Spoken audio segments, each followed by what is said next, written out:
The human-animal bond has evolved and changed so much over the last 25 years in the sense that people have different kinds of relationships with their pets now than they ever did before.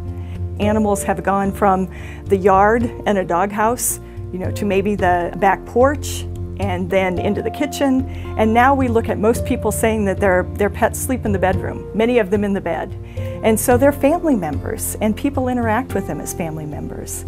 And the whole veterinary profession has been changing to accommodate that. I was actually hired to be the counselor at the vet school about 14 years ago.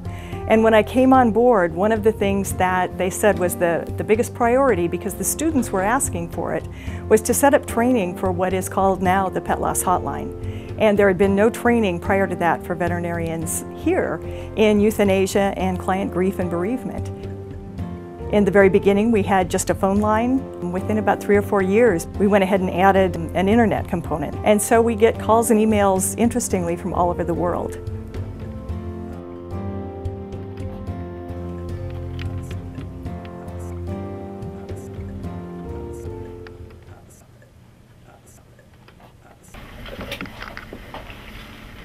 Hi there, thank you for calling the Pet Loss Hotline. How can I help you today? Okay, so what I need you to do right now is just take a deep breath. Can you tell me a little bit about him? Okay, that sounds like that must have been difficult for you. I myself have had pets, and I've lost them also. This is a case of a young lady who looks like she adopted a kitten that a friend brought round to her. And then looks like it was a stray, and so had some health problems going on. Well, when I was here last week, there were 2 emails and 2 calls that came in during the shift as well. Why do we train students to deal with grieving people? These are doctors, these are veterinarians. And yet if you think about it, because of the short age span of our patients, animals die much earlier than human beings. And the fact that we also have euthanasia as an option in veterinary medicine means that our vets are going to be facing death with their clients up to 5 times more often than human doctors do. Also, just how do they deal with the clients if they've never been prepared to do so? With the bond being such that our animal companions are now like family members, it was imperative that they learn how to deal with them in a different way. And vet school really had not been set up to help them learn that. They learned how to do euthanasia, technically, but they never had realized, what do we do with the client before, during, and after. Let's think about the client, from the client standpoint. Because again, I want you to be thinking about it, that it's not just the animal's quality of life that you're concerned about here, is it? Maybe you've got an elderly patient, maybe you've got somebody who doesn't have a lot of money, who can't continue hospice care. So you want to think about their quality of life too. So what kinds of questions or explorations would you do with your client? Remember, we talked about all the different losses that happen. It's not just the loss from death, it's the loss of the running companion, it's the loss of the greeter who jumps up and down when you come home. And sometimes those losses start happening before death, don't they? It's not just when life ends, it's as the animal is going downhill. Remember last week we talked about anticipatory anxiety, and anticipatory grief. All of a sudden, I'm starting to recognize you're only going to be with me another month. You're going to be with me another couple weeks.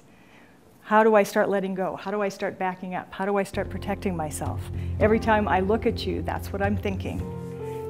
So one of the things that we've done here is put together what we call a comfort room. And a comfort room looks much like a comfortable living room. We've paid attention to the furnishings so that they're comfortable to sit in. There's space on the floor to actually be on the floor with your pet. You like soft lighting. It's nice if you can have a little bit of quiet music or white noise in the background. This is Cece. She's going on 13 years old now, and she's blind and she's essentially deaf. Our commitment to her is to just keep her comfortable as long as possible, and when it's no longer reasonable to keep her comfortable, we will probably have to face euthanasia, which we've faced before. This was my very first Boston Terrier as a child, and this dog's name was Poochie.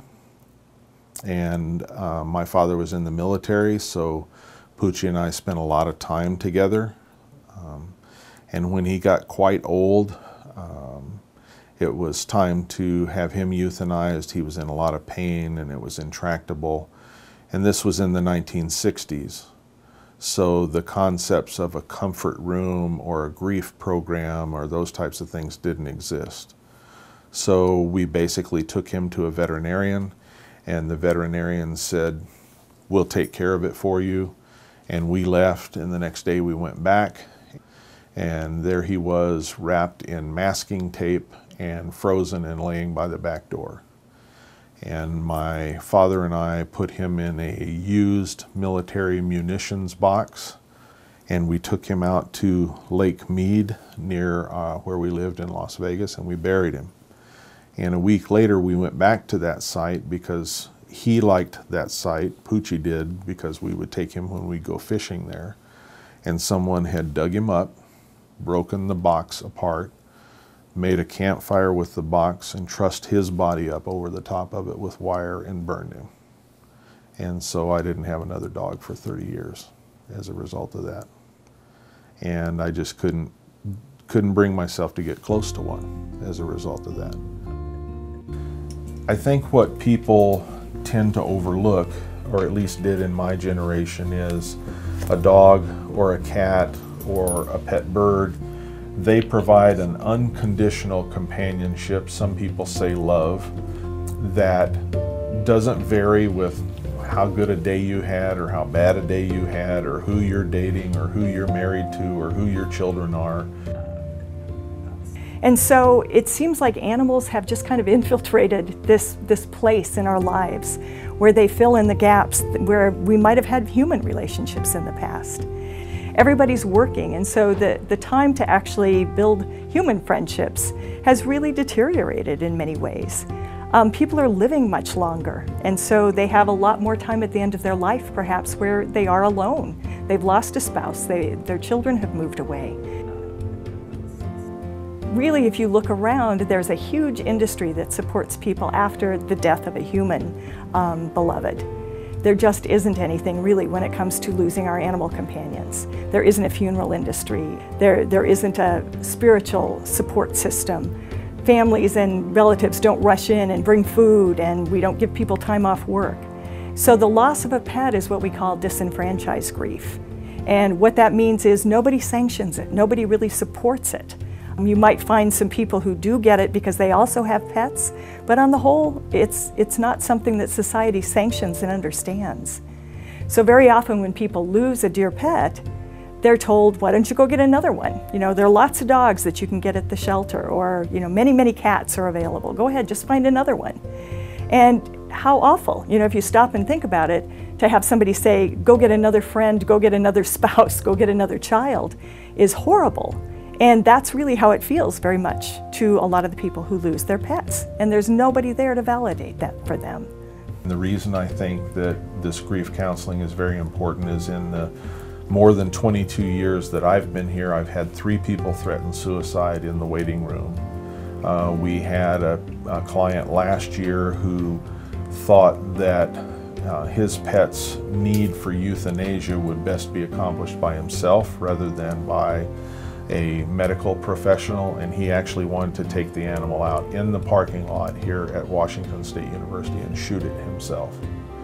And so the dimensions of grief are not something that you can teach. You know, there are only going to be 4 responses or 2. There can be an entire rainbow of responses, everything from just silence and stoicism to abject crying and grieving and wailing. And all of those are to be expected, and all of those occur. And so the beauty of the hotline is that clients get to have a place where they can call, where they feel validated and supported, and they get trained staff who really understand what it's like to lose a pet.